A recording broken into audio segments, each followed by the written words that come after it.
Guys, dito kami ngayon sa ayun ko anong lugar to. Venteriales, Baha, Sir. Pero umupa na. Hanahan namin Boss Wendell. Yun. Pare.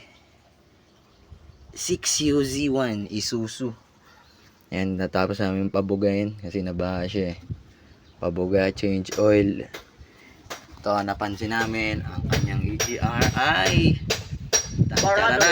sobrang barato, sir. Kaya idadamay na namin. Yawn. Post mo, tapos kukontinue ko dun. Yun.